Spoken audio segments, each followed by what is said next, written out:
Hey guys, Beardy here. So in this short tutorial I thought I'd show how I do lens effects for Space Marine helmets. So in this case I'm working on some Loyalist deck guard for my 30k force, and I've just got to the point now where I can start painting in helmet lenses. So for this we'll be using three simple colours, which will be a base of Mephiston red, a highlight of blazing orange or whatever the equivalent colour is right now, and then a final highlight colour of white scatter to show the brightest part of the lens, to give it that somewhat glowing effect.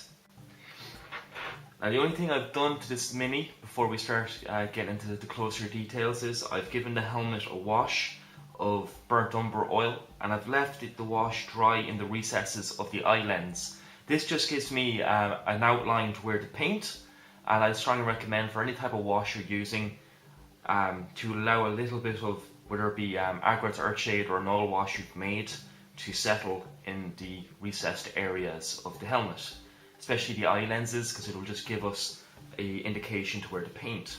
So first we're going to prepare our paints. So I'm going to take a small bit of Mephiston red and put a small amount onto our palette, which just happens to be a piece of scrap plastic. Then I'm going to mix a tiny amount of water into it, not a lot, literally just the tip of the brush, and just make it slightly thin. Keeping our paints thin is going to be very important in this, as if it's too thick it will not flow and it will not work with us. So you can see the consistency of the paint here, nice and simple. And I'm just using an old brush. I have some old brushes I use for mixing my paints, just to save wear and tear on my new and fancier brushes. So the trick is to keep our paint thin and try to be as steady as you can. So in this case I am using a Winsor & Newton Cotman Series long bristle Zero or liner brush.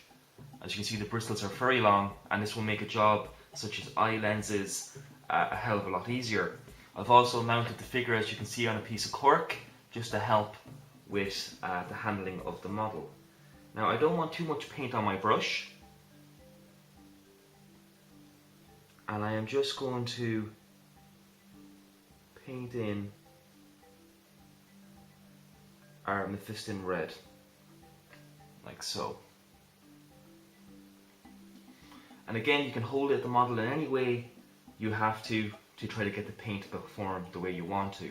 So if you want to hold the model upside down while on the handle, by all means, just work whatever way makes you happy. Once again, I'm going to paint in on this side, keeping my paints as thin as possible, and there we go. So there we have our base coat of Mephiston red laid, as simple as that. And now we're going to start applying our second coat. So we're going to allow this to dry just for a few minutes. I want this to be semi-wet, so it will blend somewhat with the coat underneath it to enact what is known as wet blending, though it's not really a true sense of the word. It's just going to make life a little bit easier for transitions, which is the gradient of colour from darker to lighter, or whatever type of colour gradient it happens to be.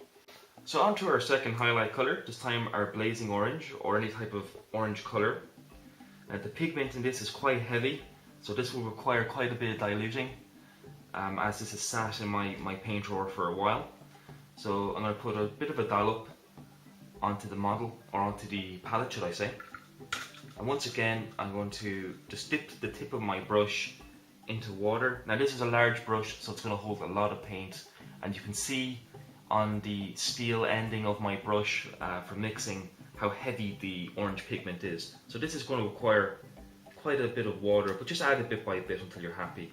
And this is perfect. You can see the consistency, quite watery. It behaves the way I want it, and this will do perfect.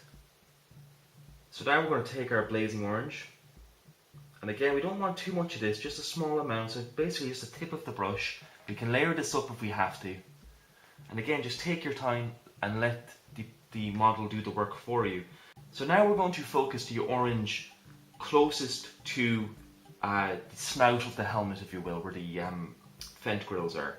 So I'm going to basically start working my orange into this little recess here, near the front of the eye lenses, and this is to simulate the the brightest part of the eye lens. I'm just feathering that back and allowing the Mephiston red to show on the deepest parts. So once again, I am basically allowing the Mephiston red to act as a border edge, if you will. And I'm just going to keep working it up.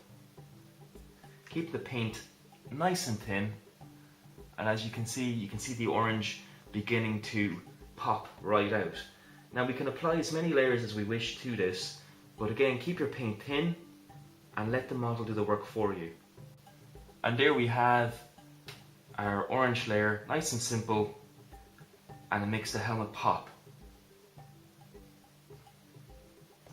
So our final highlight, which we must be the most disciplined with, will be adding the hot point of the lens, if you will, the most brightest part of the light that's making the helm shine. And for that, we're going to be using a very, very thin layer of white scar. So we're going to apply our white scar onto our palette. Now I've given the paint a very good shake, as the pigment in this can be quite thick. I find with the newer Citadel paints, the pigments are very rich, so they do require a good shake and often quite a bit of thinning. Now white is already an opaque colour, meaning it has a slightly transparent consistency. So to thin this down, I only want a tiny amount of water on my brush, literally just the very tip of the brush touching our water and just mixing it in, and there we go. So you can see the consistency, it's far more watery than the other paints, which would be nice if you guys could see, like so. So to apply this, we're going to take a very fine bristled brush. In this case, once again, it's a Winsor & Newton Cotman range, and this is a double zero brush, and you can see how fine the point is. So the longer bristle zero brush is very good for doing our base work for detail, and now we have to come in again to a smaller point for the very final details. A brush is just like your tools. Don't be scared to switch up and down depending on the job, as it will make your life far easier as a painter. So now we're going to take a very, very small amount of this heavily thinned down white scar, and we're going to really just apply it to the center of the eye lens, and this is to represent the brightest part or the hottest part of the lens.